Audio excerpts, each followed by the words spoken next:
जिसमें मेरे आराध्य है।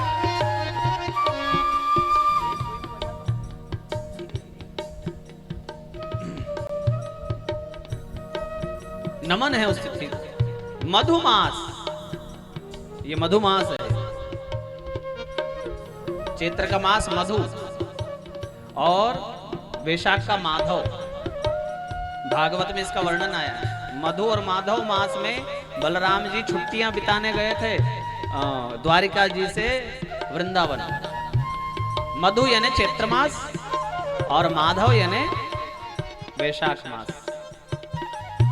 दोपहर 12 बजे का समय है। पावन काल लोक विश्रामा। लोग अपने घर में भोजन कर करके थोड़ा विश्राम कर रहे हैं, बाहर धूप में नहीं निकल रहे हमारे जैसे कथा सुनने के लिए। उसी समय एक अद्भुत घटना कि आकाश में देवता लोग आ गए और वो प्रतीक्षा कर रहे हैं कि भगवान प्रगटेंगे और हम फूल फेंकेंगे। ब्रह्मा जी ने कहा खबरदार, एक पुष्प मत फेंकना। ये फेंकने का काम तो ऐसे लोग करते हैं, पुष्पांजलि ऐसे फेंकेंगे। कोई मंदिर में जाओ, कथा में जाओ, इसलिए हमने पुष्पांजलि देना ही बंद कर दिया। कई लोग तो हमको निशाना बनाकर पुष्पांजलि फेंकते हैं। ऐसे ऐसे लोग आते हैं। देखो ये मर्यादा का अवतार है, इसलिए किसी को पता ना पड़े कि देवता किसी का स्वागत कर रहे हैं, अर्थात वो बालक कौन होगा। मां के गर्भ में है ना भगवान, तब ही स्तुति कर लो और अपने अपने धाम को चले जाओ। जब भगवान प्रगटेंगे तब यहाँ कोई खड़ा ना रहे। ये ब्रह्मा जी ने सबको खबरदार कर दिया, इसलिए सबने गर्भगृत भगवान की स्तुति की। सूर समूह विनती करी पहुंचे निज निज धाम। जग निवास प्रभु प्रगट अखिल लोक विश्राम। सियावर रामचंद्र की पवन सुत हनुमान की बोलो भाई सब संतन की। वह प्रगट कृपाला दीन दयाला कौशल्या हितकारी। हर्षित महतारी मुनि मनहारी। अद्भुत रूप विचारी। लोचन अभिराम तनु घन श्याम। निज आयुध भुज चारी। भूषण वनमाला नयन विशाला। शोभा सिंधु खरारी। प्रगट कृपाला दीन दयाला कौशल्या हितकारी। हर्षित महतारी मुनि जनहारी। अद्भुत रूप विसारी। कंदुई कर जोरी अस्तुति तोरी। कहीं विधि कराऊं अनंता। माया गुण ज्ञाना तीत अमाना। वेद पुराण बनंता। प्रगट कृपाला दीन दयाला कौशल्या हितकारी। हर्षित महतारी मुनि जनहारी। अद्भुत रूप विसारी। करुणा सुख सागर सब गुण आगर। जेहि गावहि श्रुति संत। सो मम हित लागी जन अनुरागी। भयो प्रगट श्रीकांता। प्रगट कृपाला दीन दयाला कौशल्या हितकारी। हर्षित महतारी मुनि मनहारी। अद्भुत रूप विचारी। ब्रह्मांड निकाया निर्मित माया। रोम रोम प्रतिवेद कहे। मम उर्सो वासी यह उपहासी। सुनत धीर मति थिर न रहे। भय प्रगट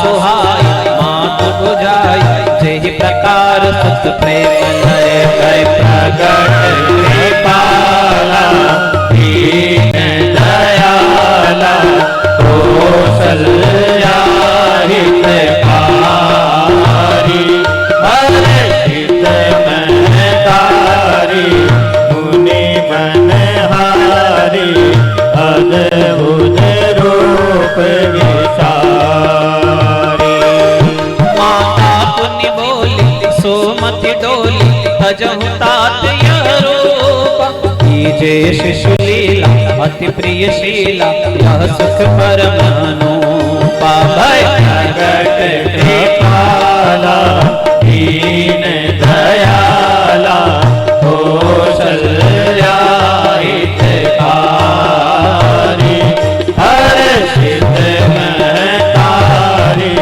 मुनि गणहारी अद्भुत रूप विचारी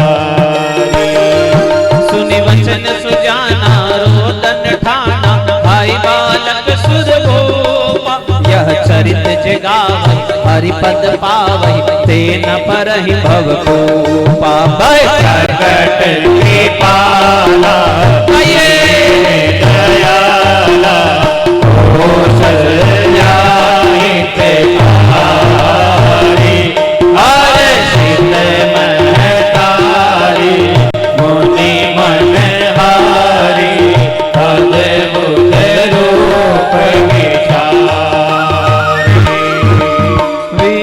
विप्रदेनु सुर शांतहिता लीन मनुज अवतार निज इच्छा निरनित तनु माया गुण गोपाल माया गुण गोपाल हो राजा राम राम राम सीता राम राम राम राजा राम राम राम सीता राम राम राजा राम राम राम सीता राम राम राम राजा राम राम राम सीता राम राम राम राजा राम राम राम सीता राम राम राम राजा राम राम राम सीता राम राम राजा राम राम राम सीता राम राम राम राजा राम राम राम सीता राम राम राम राजा राम राम सीता राम राम राम राजा राम राम सीता राम राम राम राजा राम राम सीता राम राम राजा राम राम सीता राम राम राम राजा राम राम सीता राम राम राजा राम सीता राम राम राजा राम सीता राम राजा राम सीता राम सीता राम सीता राम सीता राम सीता राम सीता राम सीता राम बोले राजा रामचंद्र भगवान की जय। भरत लाल की जय, शत्रुघ्न लाल की जय, लखन लाल की जय, हनुमान जी महाराज की जय। दशरथ पुत्र जन्म सुनि काना मानहु ब्रह्मा नंद समाना परमानंद पुरी मन राजा कहा बोला बजावहु बाजा राम राम राम सीता राम राम राम राजा राम राम राम सीता राम राम राम राजा राम राम राम सीता राम राम राम राम राम राम सीता राम राम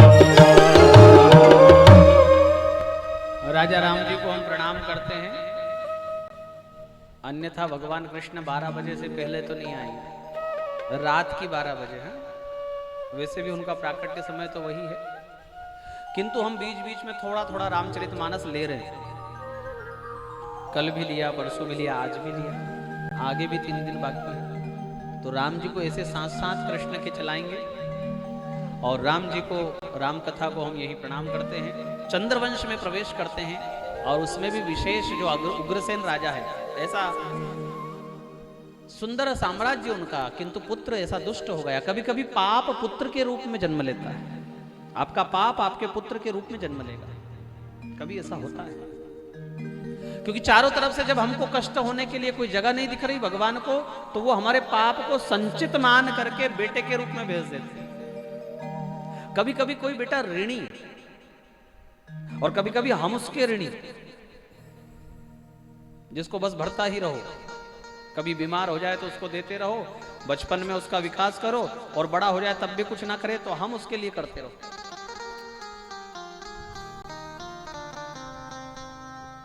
श्री उग्रसेन जी के पुत्र कंस और इनके कर्मों से चारों तरफ बुराई हो रही थी। उन्होंने अपने पिताजी को ही कारावास में बंद कर दिया, तो बुराई क्यों नहीं होगी। किंतु एक बात ध्यान रखना, बुरा व्यक्ति भी अपनी बड़ाई चाहता है, चाहे दुनिया में वो पूरा बुरा काम करेगा, पर हमारी बड़ाई होनी चाहिए भैया, हमारे लिए कोई बुरा नहीं कहेगा, ऐसा वो चाहते हैं। तो ऐसी स्थिति में उसके चाटुकारों ने कहा कि कुछ अच्छा काम कर दो एक आध। तो उसकी अनेक बहन थी सगी, इसके पश्चात भी उसने अपने काका देवक की बेटी देवकी का विवाह धूमधाम से किया। अब काका की बेटी पर खर्चा किया उसके विवाह पर, तो इसका अर्थ है कि भैया ये तो दयालु है, तो लोग तो बिना पेंदी के लोटे जैसे होते हैं, जिधर दम उधर हम। अब वो कंस की बड़ाई करने लगे, कंस को अच्छा लगा, तो कंस ने बहुत सारा दहेज दिया, तो लोगों ने और बड़ाई की।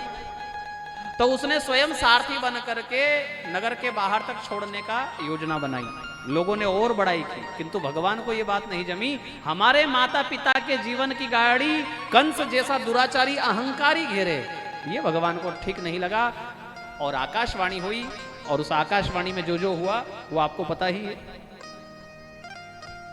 वसुदेव जी ने वचन दिया कि हर एक संतान तेरे चरणों में लाकर डाल देंगे, मेरी पत्नी को छोड़ दे। कारावास मिला और 6 संतान के रूप में भगवान के अग्रज आए, कंस ने मार दिया। देवकी के दुख का कोई पार नहीं। कई कथाओं में हमने देवकी के इस दुख को थोड़ा सा अंतरंग में प्रवेश करके जब देखा ना, तो कथा से बोलते भी ना बना। इतना दुख, जो महान दुख देवकी को है, जिसकी आंखों के सामने उसके 6 बेटे मार दिए जाएं, जिसको विवाह के ही समय से जेल मिली हो, जिसकी मेहंदी ना छूटी हो, और सोचो यदि उसका बेटा परब्रह्म परमात्मा हो, फिर भी अगर उसको इतना कष्ट उठाना पड़े, तो आज के बेटों से कौन उम्मीद करे। आज तो कलेक्टर की मैया भी हो जाए तो धरती पर पैर ना रखे। हाँ, बेटा अगर कोई अच्छा पहुंचा हुआ हो जाए, कोई अच्छा ऑफिस अफसर हो जाए, तो कितना उसको गुरूर हो। अखिल ब्रह्मांड नायक, उसकी मैया को इतना दुख उठाना पड़ा, तो फिर हमारा दुख किस खेत की बोली। 7वें के रूप में शेष आए, भगवान ने अपनी माया को बुलाया और कहा कि देखो ये शेष जी ने थोड़ा जल्दबाजी कर दी है, ये पिछली बार हमारे पैर दबा रहे थे। भगवान ने माया को क्या कथा सुनाई, जब हम राम थे और ये लखन थे तो ये हमारे पैर दबा रहे थे, हमने इनको कहा सो जाओ, नहीं सोए, तो हमने फिर कहा सो जाओ, नहीं सोए, तो हमने डांट कर कहा कि सो जाओ, सुनते नहीं हो।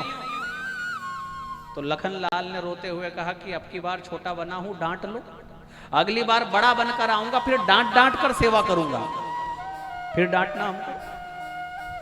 तो बलराम जी ने डांट डांट कर सेवा की कन्हैया की। तो देखो ये जल्दबाजी में बड़ा बनने के चक्कर में देव की मैया के गर्भ में चले गए, इनको पता नहीं कहां गए।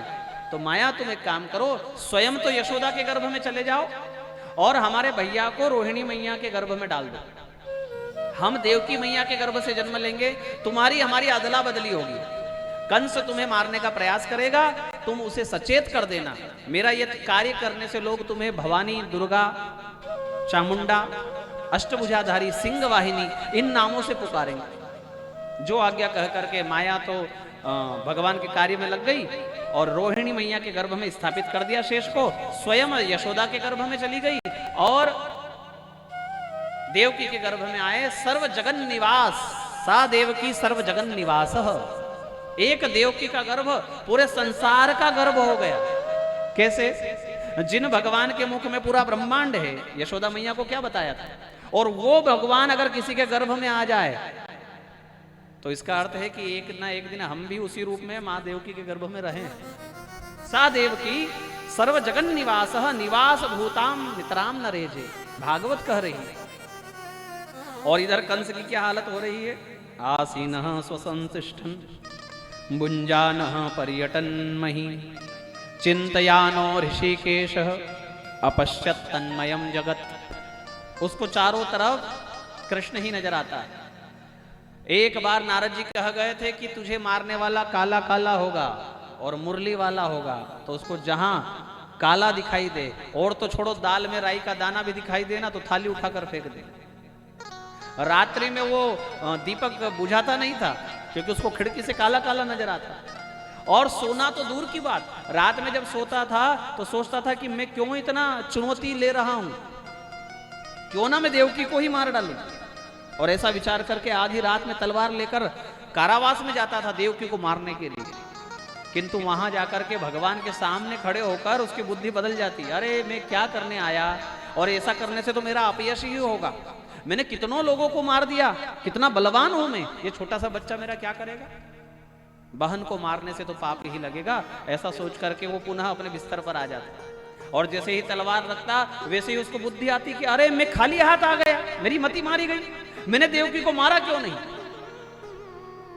बताओ, कृष्ण के कारण जिसकी नींद भी हराम हो जाए। हा?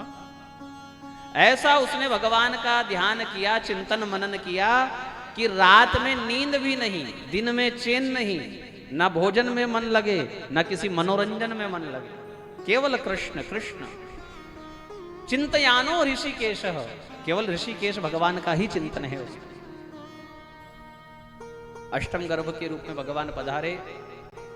ठंड गई, गर्मी आई, आषाढ़ का महीना, हाथी की सूंड के समान जल बरसने लगा और रुमझुम श्रावण बरसने लगा। धरती ने हरी भरी साड़ी पहन ली, मेरे पतिदेव आ रहे हैं, तो सज धज कर तैयार हो गई। धरती तो भगवान की पत्नी है ना। भादों का महीना, एकम दूज तृतीया चतुर्थी पंचमी छठ गई, सप्तमी और अष्टमी का भोर। अष्टमी की संध्या ढली तो रात्रि का कोई लक्षण लक्षित नहीं होता था। रात्रि में पक्षी सो जाते हैं ना, वानर एक डाल पर चुपचाप बैठ जाते हैं, कमल संकुचित हो जाते हैं, भंवरे गुंजार करना बंद कर देते हैं। इसके विपरीत आचरण है।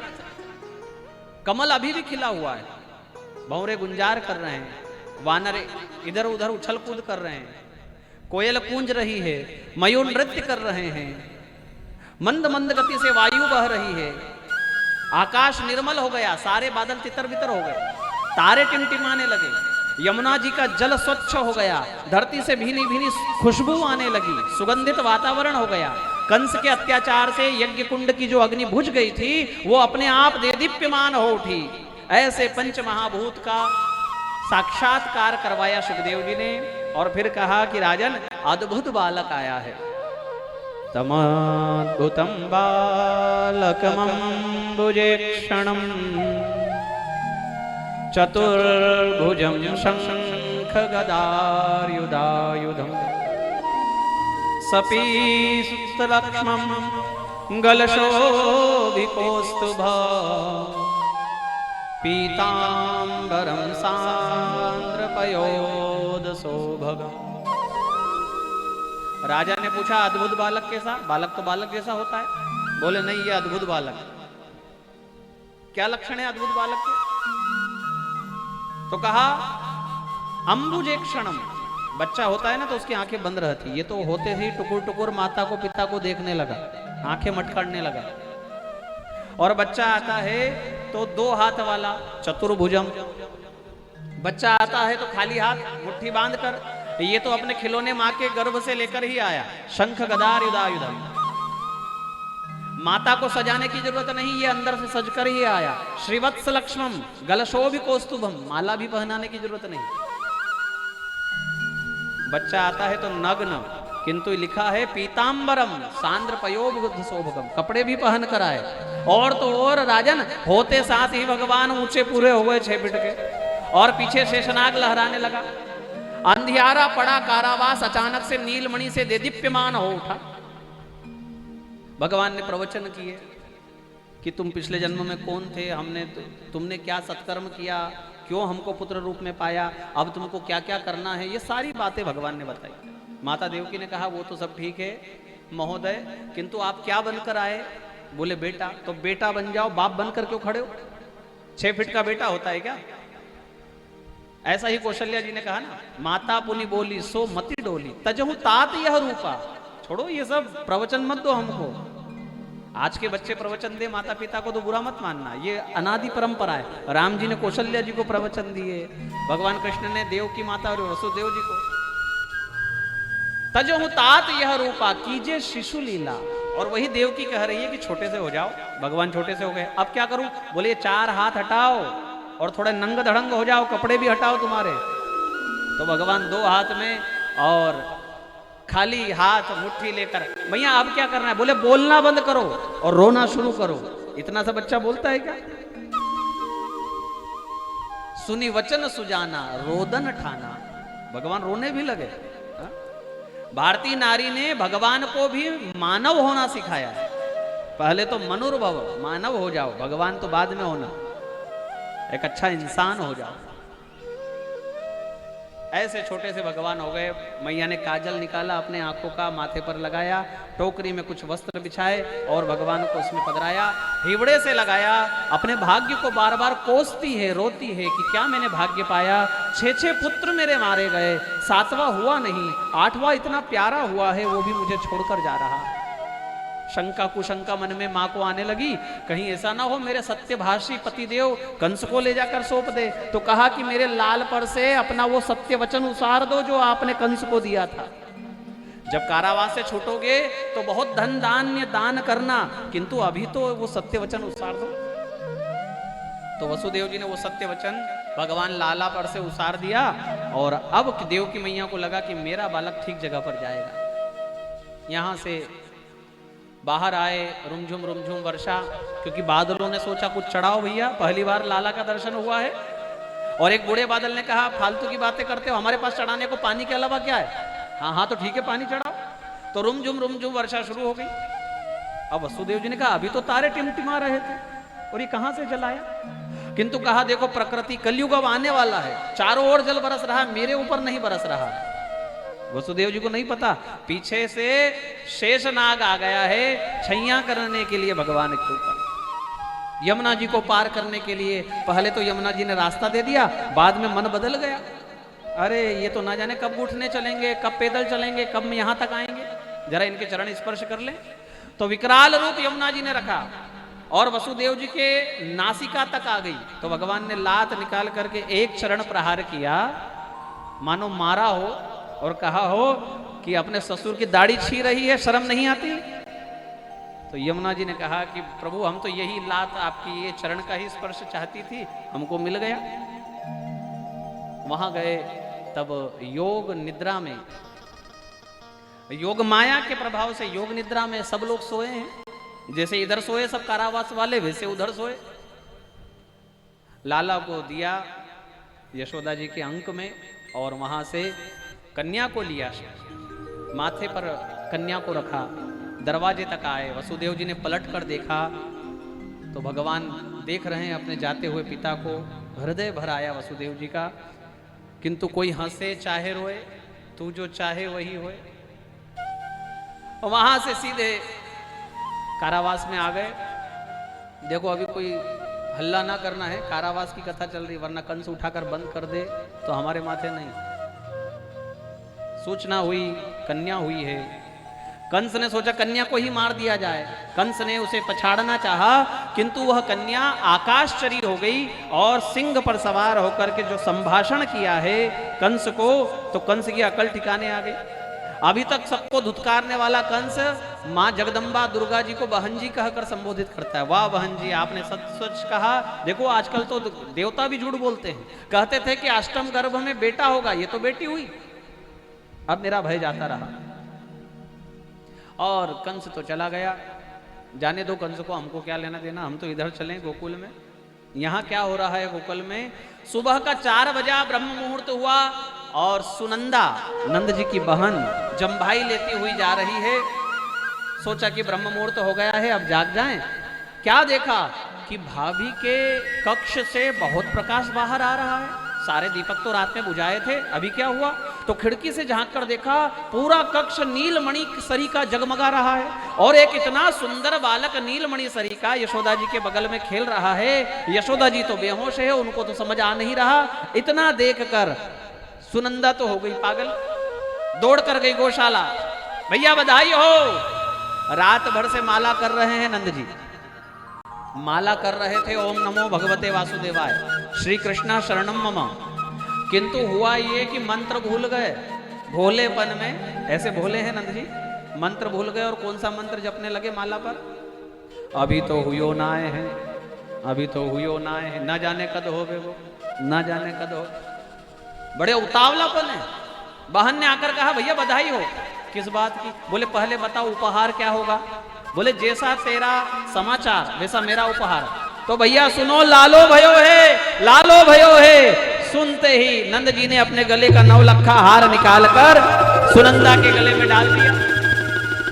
एक तो भैया के यहाँ लाला बुढ़ापे में और दूसरा 9 लखा हार। तो तुरंत तैयार होकर के सुनंदा थाली बजाती हुई, ए लोगों क्या सोए हुए हो, जागो जागो, लालो भयो है, लालो भयो है। सब के सब लोग तुरंत जाग कर तैयार होकर भगवान की सेवा में आ गए। सबने वचन ले लिया कि बुढ़ापा आ गया, इनके घर कोई बच्चा नहीं था। हमारे यहाँ बालक होता था तो ये अपना घर लुटाते थे। आज हमारी बारी है। सुंदर सज धज कर तैयार होकर के सब चले हैं। माथे पर 2-2, 3-3 मटके। पहले तो ये कौशल था ना गांव की महिलाओं में, आजकल तो केवल एक बटन दबाने का कौशल है बस। हाँ, एक स्विच दबाया पानी भर गया। पहले तो 3-3 मटका, एक ऐसा। बस ऐसे ही गजगामिनी चाल में सबकी सब नारियां चली हैं भगवान के गान गाती हुई नंद भवन में। आइए हम भी भाव से प्रेम से। आनंद उमंग भयो जय हो नंदलाल की, आनंद उमंग भयो जय हो नंदलाल की, आनंद उमंग भयो जय हो नंदलाल की, आनंद उमंग भयो जय हो नंदलाल की, जय हो नंदलाल की, जय यशोदा लाल की, जय हो नंदलाल की, जय यशोदा लाल की, जय हो नंदलाल की, जय यशोदा लाल की, जय हो नंदलाल की, जय यशोदा लाल की। गौवा चराने आयो जय हो गोपाल की, गौवा चराने आयो जय हो गोपाल की, हे गौवा चराने आयो जय हो पशुपाल की, गौवा चराने आयो जय हो पशुपाल की।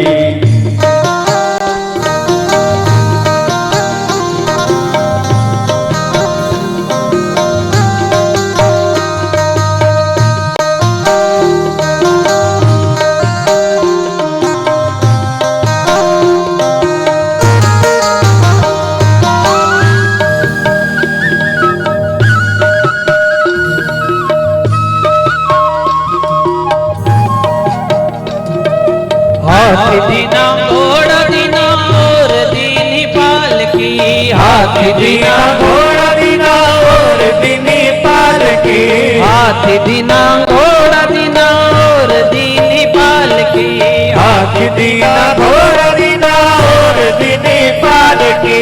नंद के आनंद भयो जय कन्हैया लाल की, है नंद के आनंद भयो जय कन्हैया लाल की, नंद के आनंद भयो जय कन्हैया लाल की, नंद के आनंद भयो जय कन्हैया लाल की।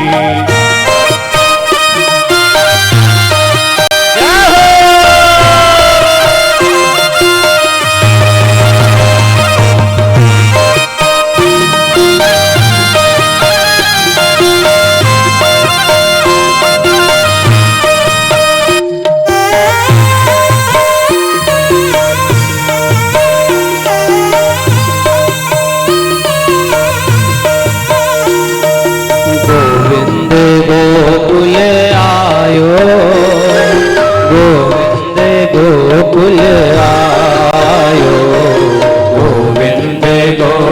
आयो, गोविंद गोकुल आयो, गोविंद गोकुल आयो, गोविंद गोकुल आयो, गोविंद गोकुल आयो, गोविंद गोकुल आयो। गोकुल में सुख मथुरा में दुख, गोकुल में सुख मथुरा में दुख, कंस को मुख तुम लायो जी,